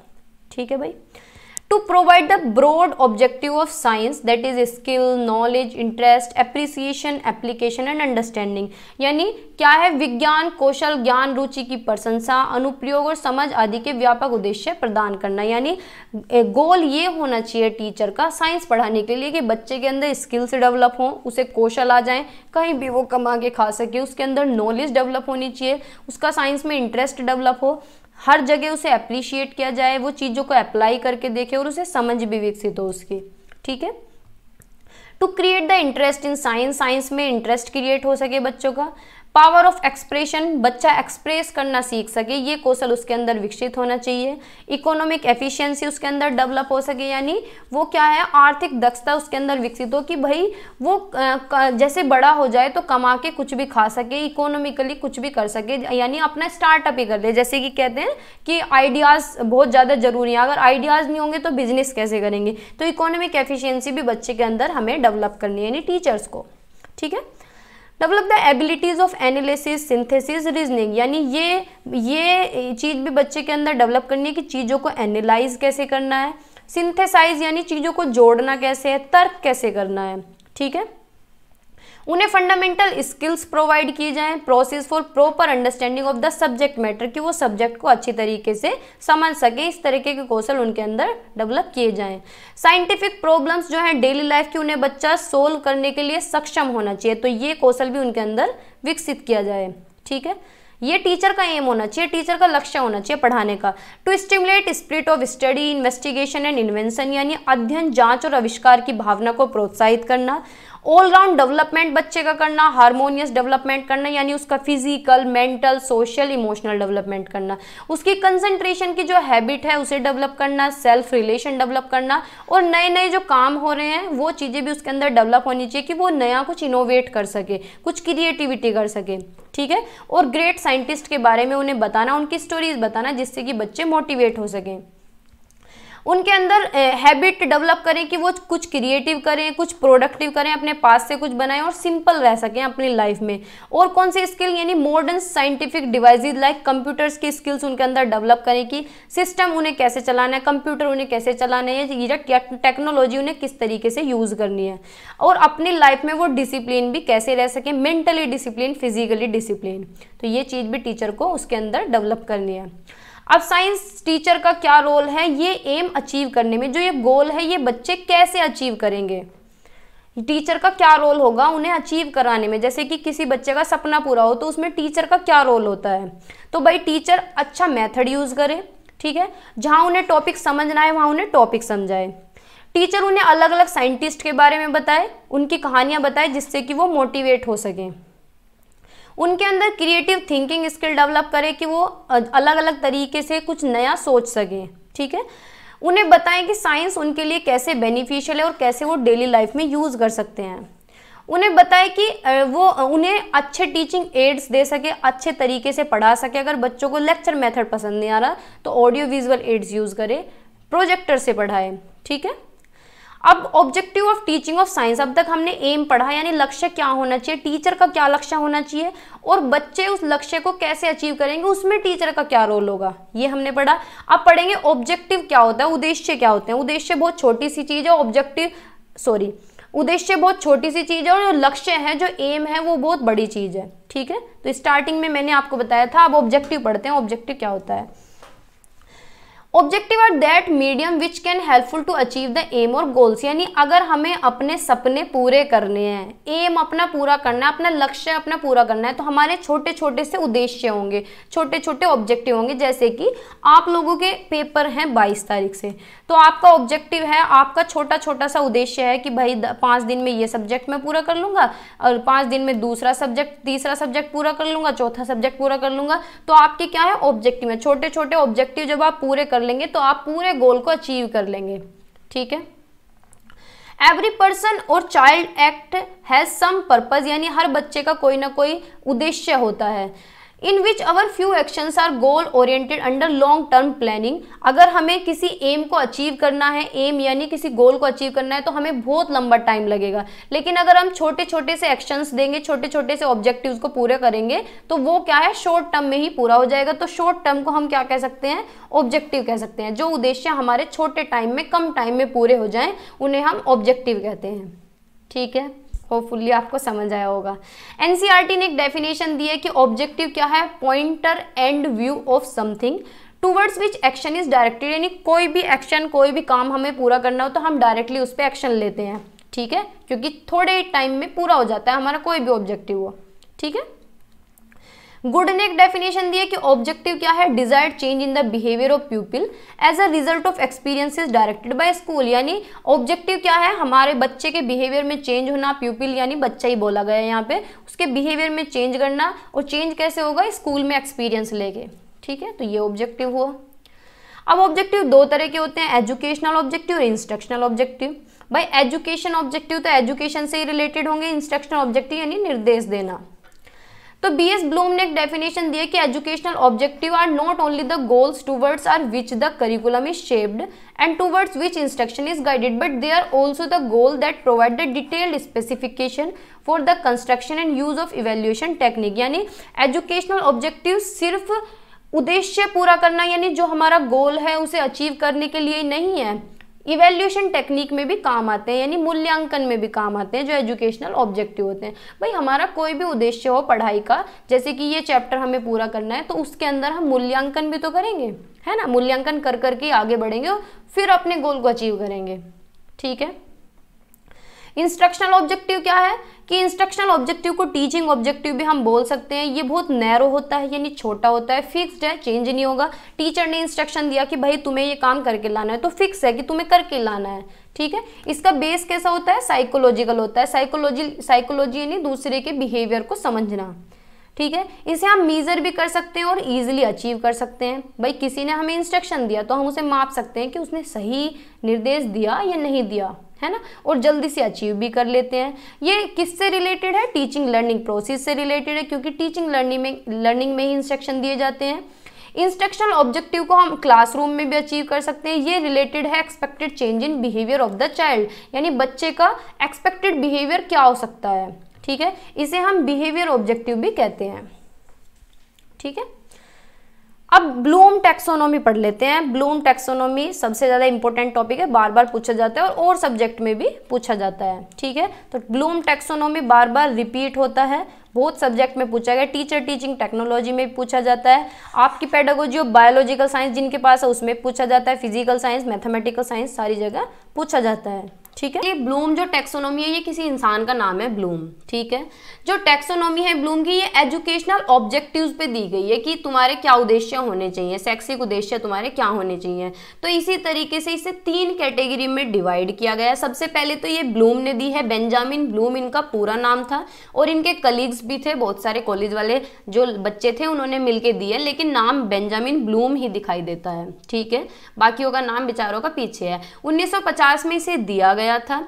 इसके अंदर कैटेगराइज करे गए हैं एजुकेशनल गोल्स और ऑब्जेक्टिव, कैसे, एक हायरार्की फॉर्म में, लोअर ऑर्डर से लेके हायर ऑर्डर तक। हर जगह आपको इस फॉर्मेट में ये मिलेगी, लोअर ऑर्डर से स्टार्ट होके हायर ऑर्डर तक जाना। ठीक है, यानी जो नीचे होते हैं उन्हें हम लोअर ऑर्डर बोलते हैं, जो ऊपर चलते जाते हैं उन्हें हायर ऑर्डर बोलते हैं, हायर थिंकिंग स्किल, जैसे जिस तरह का फॉर्मेट होता है। ठीक है। सबसे पहली बात, 3 कैटेगरी में इसे डिवाइड किया गया है ब्लूम टैक्सोनॉमी को। सबसे पहले कॉग्निटिव डोमेन, यानी कॉग्निटिव हमारी जितनी भी माइंड से रिलेटेड एक्टिविटीज़ हैं वो कॉग्निटिव के अंदर आ जाएंगी। फिर है अफेक्टिव डोमेन, यानी जितने भी हमारे संवेग हैं, हंसना रोना, हमारे वैल्यूज, वे आ जाएंगे अफेक्टिव डोमेन के अंदर। थर्ड वन है साइकोमोटर डोमेन, इसके अंदर आ जाती हैं हमारी डूइंग एक्टिविटीज़, यानी जो हम अपनी मूवमेंट करते हैं, बॉडी मूवमेंट, हाथों की मूवमेंट, लिखना पढ़ना दौड़ना, वो आ जाती है साइकोमोटर के अंदर। ठीक है, ये बात क्लियर है। ठीक है, तो पहले हम पढ़ेंगे कॉग्निटिव डोमेन को। ठीक है, ठीक है, तो जो कॉग्निटिव डोमेन है यानी जो ब्लूम टैक्सोनॉमी है उसे कैसे कैटेगराइज किया गया है, लोअर ऑर्डर से हायर ऑर्डर तक। ठीक है, तो सबसे पहली जो है वो है कॉग्निटिव डोमेन। ठीक है, कॉग्निटिव डोमेन जिसे हिंदी में क्या बोलते हैं, संज्ञानात्मक पक्ष। ठीक है, क्या बोलते हैं, संज्ञानात्मक, हिंदी गलत भी हो सकती है। ठीक है, संज्ञानात्मक पक्ष इसे बोलते हैं। अब आपने बहुत सी जगह ये इस तरीके की देखी होगी और बहुत सी जगह इस तरीके की भी देखी होगी, अगर नहीं देखी है तो यहीं देख लो, कोई दिक्कत नहीं है। 1956 में ये ब्लूम ने टैक्सोनॉमी दी थी कि भाई knowledge, comprehension, application, analysis, synthesis, evaluation. अभी नाम देख के डरना मत, सबके बारे में बहुत अच्छी तरह समझाऊंगी, आप भूलेंगे भी नहीं कभी। ठीक है, फिर 2001 में ये रिवाइज्ड टैक्सोनॉमी आई है, यानी इसकी फॉर्म बदल दी। पहले ये नाउन थी, अब ये वर्ब बना दिया। जैसे नॉलेज को रिमेंबर कर दिया गया है, कॉम्प्रिहेंशन को अंडरस्टैंडिंग कर दिया गया है, एप्लीकेशन को अप्लाई कर दिया गया है, एनालिसिस को एनालाइज कर दिया गया है, सिंथेसिस को इवेल्युएट कर दिया गया है और इवेल्युएशन को क्रिएट कर दिया गया है। यानी यहाँ से इस तरीके से, यानी ऊपर नीचे कर दिए गए हैं ये। ठीक है, तो ये 2000 में दी गई थी, लेकिन ज़्यादातर यही पूछी जाती है। ठीक है, तो इसके बारे में पढ़ते हैं। 6 कैटेगरी में से डिवाइड किया है, 6 में तो है 1 2 3 4 5 6। ठीक है, सबसे पहले है नॉलेज। नॉलेज क्या होता है, ज्ञान, यानी किसी भी इंफॉर्मेशन का ज्ञान लेना। कोई भी इंफॉर्मेशन है, कोई भी फैक्ट, जैसे कि हम बच्चे को ले लेते हैं, सारे जो जितने भी पॉइंट है उसमें बच्चे को ही ध्यान में रखेंगे कि हम कोई भी बच्चा स्कूल में पढ़ने आ रहा है तो हम उसे क्या है रिकॉग्नाइज कराएंगे, कोई भी इंफॉर्मेशन दिखाएंगे, अब पहचान कराएंगे कि भैया तुम्हें एपेनार इस तरह के होते हैं, ऐसे पढ़ने हैं। या फिर जैसे कि आप लोग हैं, आप कोई भी इंफॉर्मेशन है या बीएड का सिलेबस है, बुक है, तो पहले आप देखेंगे कि चीजें क्या हैं, सारे फैक्ट, टर्म, कंसेप्ट, सबकी इंफॉर्मेशन लेंगे, रिकॉग्नाइज करेंगे, यानी पहचान करेंगे कि भैया अच्छा 4 कॉमन सब्जेक्ट होते हैं, 2 पेडागोजिकल सब्जेक्ट होते हैं। तो ये क्या हुआ, नॉलेज। फिर सेकंड पॉइंट आता है कॉम्प्रिहेंशन। कॉम्प्रिहेंशन में क्या करेंगे आप कि भाई सारे सब्जेक्ट की नॉलेज गेन करेंगे, याद करेंगे, सारे सब्जेक्ट को सीखेंगे। ठीक है, पढ़ लेते हैं कि this category involves understanding the meaning of information, यानी जो हमने इंफॉर्मेशन कलेक्ट किया है, जो हमने नॉलेज अपने माइंड में रिकॉग्नाइज किया है कि अच्छा 4 कॉमन सब्जेक्ट होते हैं, 2 पेडागोजिकल सब्जेक्ट होते हैं, अच्छा पहले सब्जेक्ट के अंदर ये यूनिट है, ये टॉपिक है, ठीक है अब मैं पढ़ने लग जाता हूँ। ठीक है, तो मीनिंग को समझेंगे पूरे अच्छी तरीके से, समराइज करेंगे, याद करेंगे। ठीक है, it requires the ability to translate or explain information, यानी ये सक्षम बनाती है कि हम इंफॉर्मेशन को ट्रांसलेट भी कर सकें और एक्सप्लेन भी कर सकें। ठीक है, यानी पहले हमने नॉलेज गेन की किसी भी चीज़ के बारे में, फिर हमने कॉम्प्रीहेंड किया यानी याद किया, फिर हम उसे अप्लाई करके देखेंगे। यानी आपने पूरी थ्योरी पढ़ ली, फिर आप सोच रहे हैं कि मैम क्वेश्चन किस तरीके से बन सकते हैं, अच्छा मैं अप्लाई करके देखती हूँ, इस तरीके से क्वेश्चन बनेंगे। ठीक है, यानी आपने ज्ञान लिया, फिर आपने पढ़ा, याद किया, फिर आपने उसे अप्लाई करके देखा। ठीक है, तो this category involves the ability to apply knowledge or concept to solve problem or complete task. It involve using information in new situation, यानी कोई भी नई सिचुएशन है उसमें आपने चीज़ों को अप्लाई करके देखा। यानी पहले आपने किसी चीज़ की नॉलेज ली, पहचाना, फिर उसे कॉम्प्रीहेंड किया यानी याद किया, फिर उसके बाद उसे अप्लाई करके देखा। ठीक है, कि भाई अच्छा प्रीवियस ईयर में इस तरह के क्वेश्चन आ रहे हैं तो यहाँ अप्लाई करके देखता हूँ। ठीक है, आगे चलते हैं, यहाँ तक क्लियर है। एनालिसिस, फिर एनालाइज किया कि सारे क्वेश्चन, मैंने सारा टॉपिक पढ़ लिया, अच्छा इस तरह के क्वेश्चन आ रहे हैं, इस तरह से मैंने अप्लाई भी करके देख लिया, फिर उसे टुकड़ों में तोड़ लिया, कंपोनेंट्स में बना लिया कि भैया लॉन्ग क्वेश्चन में इस तरीके से करना है, मुझे शॉर्ट में इतना लिखना है, यानी जितना भी आपने अपने माइंड में पढ़ा था वो टुकड़ों में तोड़ लिया। ठीक है, तो this category involves breaking down information into its components, part to better understand it, यानी समझने के लिए उसे क्या कर दिया, उसका डिवीजन कर दिया, टुकड़ों में तोड़ दिया कि अच्छा लॉन्ग क्वेश्चन में तो मैं इस तरीके से प्रेजेंट करूंगा कंटेंट को, और शॉर्ट में इस तरीके से करूंगा, और वेरी शॉर्ट में इस तरीके से करूंगा। ठीक है, यानी पूरा एनालाइज कर लिया आपने। ठीक है, it require the ability to identify patterns, relationship, causes and effect, यानी इसके लिए क्या है, पैटर्न, संबंधों और कारणों और प्रभावों की पहचान करने की क्षमता की आवश्यकता है। यानी आपने पहले नॉलेज ली, पूरा ज्ञान लिया, फिर आपने याद किया यानी कॉम्प्रीहेंड किया, फिर आपने उसे अप्लाई करके देखा, अप्लाई भी हो गया, फिर आप अपने दिमाग में उसे टुकड़ों में तोड़ रहे हैं कि लॉन्ग क्वेश्चन ऐसे करूंगा, शॉर्ट ऐसे करूंगी, और वेरी शॉर्ट ऐसे करूंगी। आपने एनालाइज कर लिया। ठीक है, टुकड़ों में तोड़ तोड़ के देख लिया कि अच्छा ऐसे होगी इन्फॉर्मेशन।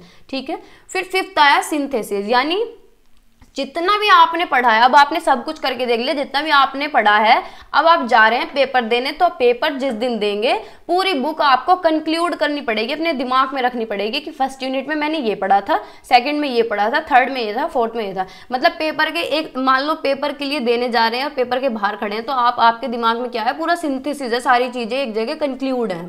ठीक है, पढ़ते हैं। This category involves combining parts of information to create a new whole और generate an original idea. It requires the ability to organise and structure information in a new way, यानी आपने अपने दिमाग में एक आइडिया बना लिया, कंक्लूड कर लिया, चीजों को सिंथेसाइज कर लिया। सिंथेसाइज होता है किसी चीज को जोड़ना। ठीक है, कंक्लूड करना।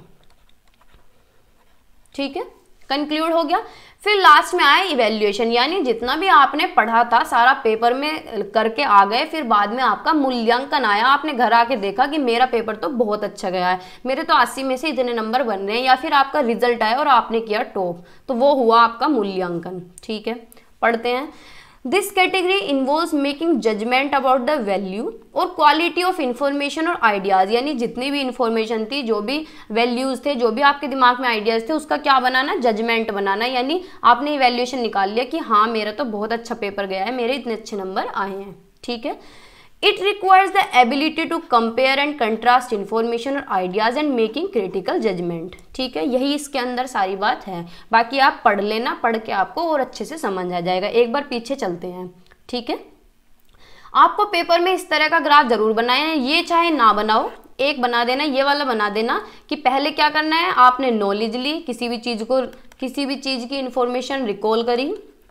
ठीक है, फिर उसके बाद कॉम्प्रीहेंड करी, यानी कोई भी चीज़ आपने लर्न करी, सीखी, फिर जो सीखा वो अप्लाई करके देखा, भाई अप्लाई तो सभी करते हैं सीखने के बाद, तो फिर जो अप्लाई किया उसके बाद उसे एनालाइज किया कि दूसरे सिचुएशन में भी तो पुट करके देखूं, भाई मैंने अप्लाई कर लिया, अब देखूं कि शॉर्ट क्वेश्चन में इसे किस तरीके से करूंगा, लॉन्ग में इसे किस तरीके से करूंगा, यानी टुकड़ों में तोड़ लिया।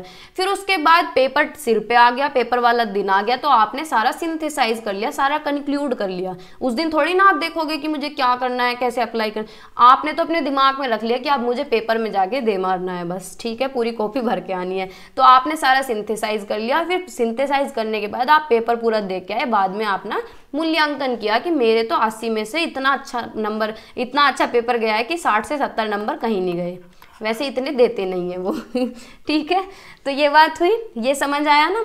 ठीक है, यानी फर्स्ट क्या है, नॉलेज, फिर कॉम्प्रीहेंशन, फिर analysis, comprehension, application, analysis, synthesis and evaluation.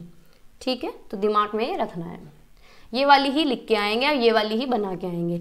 और अगर शॉर्ट में पूछता है तो शॉर्ट में भी बनानी है, लॉन्ग में पूछता है तो लॉन्ग में भी बनानी है। ठीक है, देखो जो क्वेश्चन पूछा गया है उसमें कॉग्निटिव ही पूछा गया है, कॉग्निटिव ही पूछा जाता है। ठीक है, ब्लूम टैक्सोनॉमी में कॉग्निटिव ही पूछा जाता है। क्रिएशन वाला और पढ़ लेते हैं जो एक्स्ट्रा है। ठीक है, क्रिएशन क्या है, this category involves creating something new और original such as designing a product और डेवलपिंग अ न्यू आइडिया, यानी कुछ ना कुछ नया क्रिएट करना, जो हमने जितना भी सारा पढ़ा है उससे कुछ भी नया बनाना, कुछ भी क्रिएटिव बनाना, कुछ भी यूनिक बनाना। ठीक है, तो इसके अंदर क्या एबिलिटी चाहिए कि use previous knowledge and skills to create something that is unique, यानी हमें पूर्व जो ज्ञान है, हमने जितना भी ज्ञान लिया है उसी के आधार पर हम कुछ क्या है नया करके देखें। ठीक है, तो ये है क्रिएशन जो नई वाली टैक्सोनॉमी में है। ठीक है, समझ आया। तो ये था कॉग्निटिव डोमेन, यानी संज्ञानात्मक पक्ष हम पढ़ चुके हैं।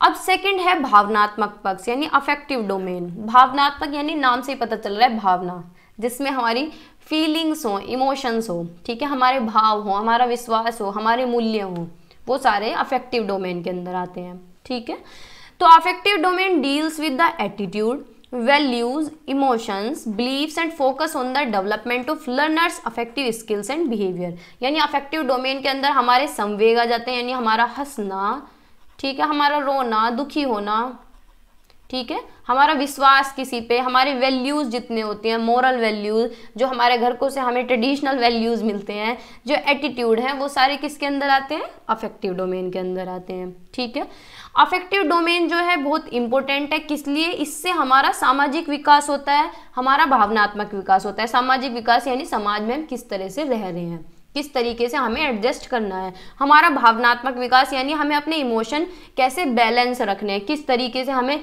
किसके सामने प्रेजेंट करना है। अब कोई रोने जैसी बात कर रहा हो या कोई अपना दुख बता रहा हो और तुम उसके सामने हंस दो, तो इसका मतलब तुम्हारा इमोशनल डेवलपमेंट नहीं हुआ है ना। भाई इमोशनल स्किल्स हमारी तभी तो डेवलप होती हैं, उनकी पहचान यही तो है कि अगर कोई आदमी दुख अपना बता रहा है तो उसके सामने उसी तरह का रिएक्शन देना या चुप रहना, या कोई हंसी की बात बता रहा है और तुम उसके सामने रो दो तो कितना ऑकवर्ड लगता है। तो ये क्या है, हमारी इमोशनल स्किल्स डेवलप होना। ठीक है, as well as their ability to interact effectively with others, यानी दूसरों के साथ अच्छी तरीके से इंटरेक्शन करना। ठीक है, अफेक्टिव डोमेन को 5 लेवल में डिवाइड किया गया है, जो कि कैसे अरेंज किए गए हैं, असेंडिंग ऑर्डर में, यानी बढ़ते क्रम में। ठीक है, तो ये भी इसी तरीके से है, नीचे लोअर ऑर्डर स्किल, ऊपर हायर ऑर्डर स्किल। ये इंग्लिश में देख के डरना मत, इमेज सारी इंग्लिश में ही मिलती है, गूगल, इंटरनेट कहीं भी छान मारो, सब जगह इंग्लिश में ही मिलेंगी, तो इसलिए मैंने इंग्लिश में ही लगाई है, लेकिन हिंदी आगे कर दी है इनकी। तो फर्स्ट इसमें क्या है, रिसीविंग या फिर अटेंडिंग, सेकेंड है रेस्पॉन्डिंग, थर्ड है वैल्यूइंग, फोर्थ है ऑर्गेनाइजिंग और फिफ्थ है कैरेक्टराइजिंग। ठीक है, यानी कोई भी चीज़ है, वैल्यूज़ हैं, चाहे इमोशंस है, चाहे किसी की बात हो, हमें क्या करना है, रिसीव करना है। जब हम किसी की बात सुनेंगे तो भाई हम उसका जवाब भी देंगे, है ना, तो यानी रेस्पॉन्ड करना। रेस्पॉन्ड देंगे यानी हम अपने दिमाग में इंटरनलाइज भी करेंगे वैल्यूज़ जो हैं, जो मोरल वैल्यूज़ हैं कि गलत है, सही है, फलाना आदमी ऐसे कह रहा था, अच्छा उसका दुखी है, यानी चीज़ों को क्या है, वैल्यूइंग करेंगे। ठीक है, फिर हमने जितनी लोगों की बात सुनी या कुछ भी आज तक हम जो सीखते आ रहे हैं उसका दिमाग में क्या है, ऑर्गेनाइज करेंगे, संगठन करेंगे, फिर कैरेक्टराइज करेंगे, यानी अपने कैरेक्टर में एक तरह से अपने अंदर इनकलकेट कर लेंगे जितने भी वैल्यूज हैं, बिलीफ्स हैं, सारी चीजें। ठीक है, तो पढ़ते हैं इसके बारे में। फर्स्ट है रिसीविंग, यानी this level involve the willingness to attend to stimuli such as accepting feedback or listening to others opinion, यानी सामने वाला कुछ भी बात कर रहा है या तो उसे बात कर रहा है तो हम भी उसके साथ इन्वॉल्व हों, बात करें, उसकी बातों का जवाब दें या फिर उसकी बात सुने, दूसरे का ओपिनियन सुने। ठीक है, यानी चीज़ों को ग्रहण करना, बात कोई भी कर रहा है उसे ग्रहण करना। ठीक है, यह भावनात्मक क्षेत्र का निम्नतर स्तर है, इसके लिए न्यूनतम प्रयास या भागीदारी की आवश्यकता होती है, यानी सबसे लोअर लेवल है, लोअर है यानी सबसे नीचे है तो लोअर हुआ ना। ठीक है, फिर सेकंड है रेस्पॉन्डिंग, यानी प्रतिक्रिया देना, यानी रेस्पॉन्ड करना। अच्छा कोई दुख बता रहा है, हाँ बहुत बुरा हुआ था, कोई खुशी बता रहा है, हाँ यार सही कह रहा है ना, तो क्या है, रेस्पॉन्ड करना। तो इस लेवल के अंदर इन्वॉल्व है willingness to respond to stimuli, यानी चीज़ों को हम कैसे रेस्पॉन्ड करते हैं। ठीक है, प्रतिक्रिया देना, जैसे कि एक्टिवली पार्टिसिपेट करना किसी भी डिस्कशन में और इंस्ट्रक्शंस को फॉलो करना। ठीक है, अगर हम सामने वाला बात कर रहा है और हम उसे उसका जवाब दे रहे हैं या अपनी तरफ से भी अपना ओपिनियन रखने हैं कुछ भी, तो हम क्या कर रहे हैं, उसे रेस्पॉन्ड कर रहे हैं, यानी रेस्पॉन्स देना किसी को।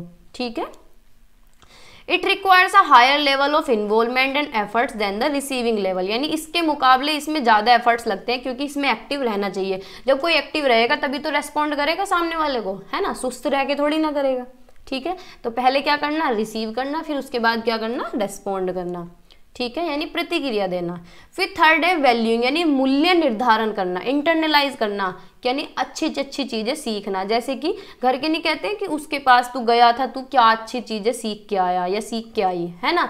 तो इस लेवल के अंदर क्या है, internalization of values and beliefs, यानी जो वैल्यूज़ हैं, जो बिलीव्स हैं, उन्हें अपने अंदर इनकलकेट करना, अपने अंदर समाहित करना, अपने बिहेवियर में लाना। ठीक है, such as developing a personal code of ethics और accepting cultural difference, यानी जो ये कल्चरल डिफरेंस है इसे एक्सेप्ट करना, इथिक्स को फॉलो करना, रूल रेगुलेशन जो भी हमारे मूल्य होते हैं। ठीक है, हमारी नैतिकता, व्यवहार। It requires a deeper level of involvement and commitment than the previous level, यानी इसके अंदर हमें क्या चाहिए, डीपर लेवल चाहिए अपना, हमारे इन्वॉल्वमेंट का जो हमारी भागीदारी है बहुत अच्छी वाली चाहिए, और कमिट करना अपने प्रीवियस लेवल से। ठीक है, प्रीवियस लेवल से ऊपर का लेवल है ये। ठीक है, जैसे जैसे आगे चलते जाएंगे लेवल बढ़ता जाएगा। ठीक है, फिर फोर्थ वन है ऑर्गेनाइजिंग, यानी आयोजन करना या संगठन करना या चीजों को एक जगह इकट्ठा करना।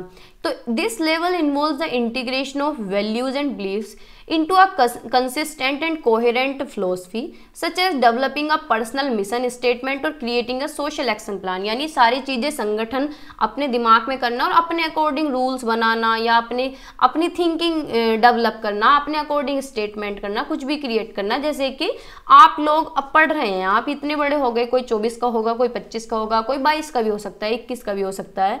ठीक है, जो ग्रेजुएशन के बाद बीएड करते हैं, तो आपने जितने लोगों की आज तक बात सुनी होंगी, अपने जीवन का जो अनुभव होगा 20 साल का, उसके अकॉर्डिंग आप क्या कर रहे होंगे, चीज़ों को ऑर्गेनाइज कर रहे होंगे। आपके खुद की फिलॉसफी बन चुकी होगी कि भाई मुझे तो शादी करनी है तो इस तरीके से करनी है, पढ़ाई करनी है तो अपने अकॉर्डिंग करनी है, या फिर मैं कपड़े पहनूं तो अपने अकॉर्डिंग पहनूं। घर के कह रहे हैं सुन लेते हैं, लेकिन अब 1-2 साल सुन लेंगे, 4 साल सुन लेंगे, आगे जो करेंगे आप अपने अकॉर्डिंग करेंगे, क्योंकि आपके खुद के रूल बन चुके हैं आपके माइंड में। ठीक है, तो ये क्या है, ऑर्गेनाइजिंग। फिर है कैरेक्टराइजिंग।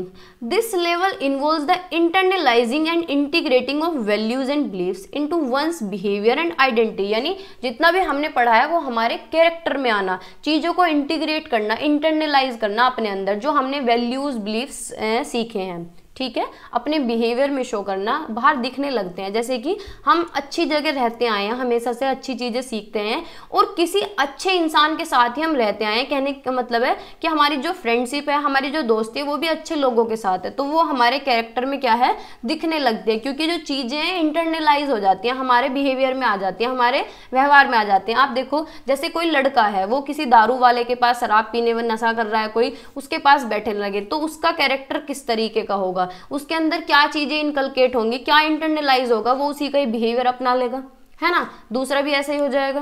तो ये क्या है, कैरेक्टराइज करना, यानी अपने बिहेवियर में लाना, अपनी आइडेंटिटी बनाना। ठीक है, such as consistently demonstrating ethical behavior and exhibiting compassion and empathy. It is the highest level of affective domain and requires a deep level of involvement, commitment and self awareness। यानी सबसे highest level का है, सबसे ऊपर बैठा है ये। ठीक है, जो हमारी वो बन रही है पूरी टेक्सोनोमी, सबसे ऊपर है ये। ठीक है, तो समझ आया।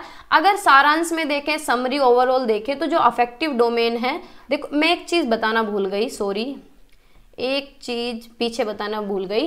वैसे तो ये तीनों मिला के अगर देखा जाए तो बीएस ब्लूम ने दिए हैं, बेंजामिन ब्लूम ने दिए हैं, लेकिन क्रेथ वो अगर स्पेशली अफेक्टिव डोमेन पूछ रहा है तो वो किसने दिया है, क्रेथ वोल ने दिया है। ये आपको ध्यान में रखना है। 1 नंबर में पूछ सकता है कि अफेक्टिव डोमेन या साइकोमोटर डोमेन किसने दिया है, तो अफेक्टिव डोमेन अगर अलग से पूछ रहा है तो क्रेथ वोहल ने दिया है। ठीक है, बस ये चीज़ आप ध्यान में रखेंगे। वैसे तो ये ब्लूम की टेक्सोनोमी है, लेकिन हमने देखा था ना Bloom taxonomy and his colleagues, तो कलीग्स के नाम विचारों के आ गए। यानी अफेक्टिव डोमेन किसने दिया है, क्रेथ वोल ने।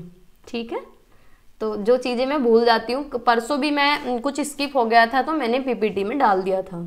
ठीक है, तो बहुत सी चीज़ें निकल भी जाती हैं दिमाग से। अगर लास्ट में देखा जाए तो अफेक्टिव डोमेन जो है ब्लूम टेक्सोनोमी का, उसका पूरा जो फोकस है वो किस पे है, हमारे विकास पे, यानी बच्चे के डेवलपमेंट पे, बच्चे के एटीट्यूड डेवलप हो, उसकी वैल्यूज डेवलप हो, उसके मूल्य विकसित होने चाहिए, उसके अंदर इमोशनल डेवलपमेंट हो, उसके इमोशंस भी डेवलप हो।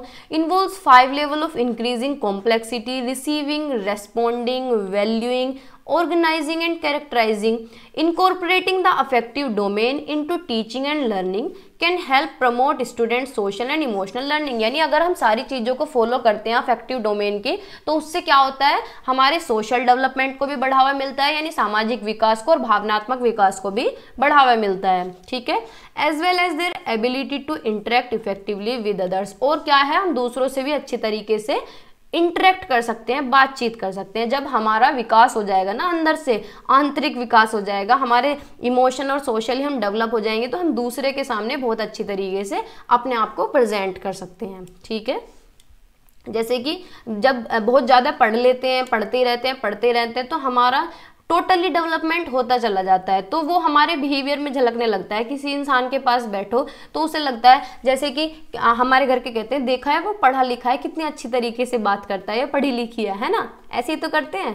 तो मतलब वो बिहेवियर में झलकने लगती हैं चीज़ें, ठीक है। एक तो हम पोलाइटली बोलने लगते हैं, पेशेंस हमारे अंदर आ जाता है, हमें पता चल जाता है कि किस तरीके से हमें बातों को प्रेजेंट करना है औरों के सामने, है ना। तो ये बात हुई। थर्ड है साइकोमोटर डोमेन। ये कहीं नहीं पूछा जाता है लेकिन हम तब भी पढ़ लेते हैं, मतलब कंपटीशन में भी बहुत कम पूछा जाता है। बहुत कम क्यों पूछा जाता है? क्योंकि ये हार्ड लेवल है। ये अगर पूछा जाएगा तो यूजीसी नेट में पूछा जा सकता है, क्योंकि बहुत कम पूछा जाता है। ये थोड़ा सा एक कहते हैं ना टफ लेवल का एग्जाम आ रहा है, अगर टफ लेवल का एग्जाम आता है तो ये पूछ सकते हैं, ठीक है। तो ये बीएड में पूछ सकता है कि साइकोमोटर डोमेन किसने दिया है, और पूछा भी गया है। शायद जब मैंने बीएड की थी तब 1 नंबर में क्वेश्चन आया था, तो हैर और सिम्पसन ने दिया है, ये आप ध्यान में रखेंगे, ठीक है। तो साइकोमोटर डोमेन क्या है, अभी मैं पीछे बता रही थी, इसमें हमारे डूइंग एस्पेक्ट आ जाते हैं, यानी हमारी मोटर स्किल्स, हमारे हाथों का, पैरों का हिलना डुलना, हमारा उठना बैठना, जितनी भी हमारी मूवमेंट, जितने भी हमारे एक्शंस होते हैं वो सारे इसके अंदर आते हैं। तो पढ़ लेते हैं एक बार। The psychomotor domain is one of the 3 domain of learning in Bloom taxonomy alongside the cognitive domain and affective domain। यानी ये तीसरे नंबर का है। पहले नंबर का cognitive domain, सेकंड नंबर का affective domain, थर्ड नंबर का psychomotor domain, ठीक है। हिंदी में देख लेते हैं। कॉग्निटिव को क्या बोलते हैं? संज्ञानात्मक पक्ष। अफेक्टिव को क्या बोलते हैं? भावनात्मक पक्ष। और साइकोमोटर को क्या बोलते हैं भाई? साइकोमोटर को पता नहीं कि संज्ञानात्मक तो नहीं बोलते, पता नहीं क्या बोलते हैं, हिंदी में देख लेना जो भी बोलते हैं, ठीक है। तो थर्ड क्या है? साइकोमोटर डोमेन, ठीक है। गत्यात्मक बोलते हैं शायद। It refers to the physical और motor skills, movement and actions involve in performing task और एक्टिविटी। यानी इसके अंदर क्या आ जाती है? फिजिकल स्किल्स, हमारी फिजिकल यानी दौड़ भाग करना, जितनी भी हमारी मोटर स्किल्स होती हैं, सारी मूवमेंट आ जाती है इसके अंदर, एक्शंस आ जाते हैं, जो भी हम एक्टिविटीज करते हैं, ठीक है। साइकोमोटर जो डोमेन है ये किससे कंसर्न करता है? कि हमारी फिजिकल एबिलिटीज डेवलप हो सके। फिजिकल एबिलिटी ना, हमारी स्किल्स, हमारे कौशल, हमारा भागना दौड़ना लिखना, जैसे कि कहते हैं राइटिंग साफ होना, तो वो क्या होती है? हमारी स्किल्स इंप्रूव हो रही होती हैं, ठीक है। जैसे कि हम डांस सीखने जा रहे हैं, अब डांस किसी को नहीं आता, लेकिन जब प्रैक्टिस करते रहते हैं तो अच्छा डांस आ जाता है, तो वो क्या है? हमारी स्किल्स इंप्रूव हो रही हैं, या कोई भी चीज़ हो सकती है, ठीक है। जैसे कि स्पोर्ट्स, डांस और फाइन आर्ट्स। ड्राइंग जो होती है, ड्राइंग कभी कोई ऐसा थोड़ी है कि स्टार्टिंग से अच्छा बना रहा है, धीरे धीरे इम्प्रूवमेंट आता जाता है, ठीक है। तो इसे भी 6 कैटेगरी में डिवाइड किया गया है, ये भी असेंडिंग ऑर्डर में ही है। इसके बारे में मैंने ज़्यादा डिटेल नहीं लिखा है, बस नाम लिखे हैं कौन कौन से हैं ये। देखो इसमें क्या है, जितने भी हलचल होती है हमारी शारीरिक हलचल, मोटर स्किल्स, वो सारी इसके अंदर शामिल है। 6 भागों में इसे बांटा गया है। फर्स्ट है रिफ्लेक्स मूवमेंट, यानी सहज क्रियात्मक अंग संचालन। हिंदी में बहुत टफ है, देख लेना, ठीक है। यानी रिफ्लेक्स मूवमेंट करना, कोई भी चीज़ पकड़ना, अपने हाथों को हिलाना, थोड़ी सी मूवमेंट करना, तो वो रिफ्लेक्स मूवमेंट हो गई। बेसिक फंडामेंटल मूवमेंट, यानी जो बेसिक मूवमेंट करते हैं बच्चे, ठीक है। परसेप्चुअल एबिलिटी, यानी जो ग्रहण करते हैं, इधर उधर से सीखते हैं चीज़ें, ठीक है। फिजिकल एबिलिटी, यानी जो हमारी योग्यताएं हैं, जो हमारा पोटेंशियल है, जो हम कर सकते हैं। जैसे कि दौड़ करवा रहे हैं तो कोई बच्चा फर्स्ट आता है, कोई सेकंड आता है, कोई बिल्कुल फिसड्डी आता है, तो वो हमारी क्या होती है? फिजिकल एबिलिटी, कि हमारा पूरा पोटेंशियल लगा देते हैं कि भाई मेरी फर्स्ट आ गई, तो यानी मैं दौड़ में अच्छी हूँ, मेरी फिजिकल एबिलिटीज अच्छी हैं, ठीक है। स्किल्ड मूवमेंट, यानी हमारे कौशल, जैसे कि राइटिंग लिखते लिखते साफ हो जाना, तो वो क्या होता है? Skilled movement. Non discursive communication, यानी सुसंबंध या संकेतिक संप्रेषण, बातचीत करने का तरीका इंप्रूव होना, ठीक है। तो ये 6 हैं, reflexive movement, basic fundamental movement, perceptual abilities, physical abilities, skilled movement, non discursive communication, ठीक है। आपको इस तरीके से भी लिखी मिल सकती है इन फ्यूचर की imitation, manipulation, precision, articulation, naturalisation, लेकिन बुक में इस तरीके से हैं, ठीक है। हम इन्हें ही फॉलो करेंगे, ठीक है। जो भी एस.के. मंगल की बुक है, आर लाल की बुक है। तो ये आपका ब्लूम टैक्सोनॉमी कंप्लीट होता है। होपफुली आपको ये क्लास अच्छी लगी होगी, समझ में भी आई होगी, ठीक है। बाकी मेरी पूरी कोशिश रहती है कि आपको मैं बिल्कुल सिंपल तरीके से समझाऊं, टीचर की तरह ना समझाऊं, बिल्कुल as a colleague, as a friend समझाऊं, बिल्कुल। क्योंकि जब अपने लेवल का समझ के किसी को समझाते हैं ना, जैसे कि आपका फ्रेंड या आपकी कोई भी लड़की लड़का किसी को कुछ भी समझाने लगे, तो वो चीज़ ज़्यादा अच्छी समझ में आती है एज कम्पेयर टू टीचर या प्रोफेसर्स, क्योंकि प्रोफेसर एक अपने तरीके से पढ़ाते हैं, ठीक है। और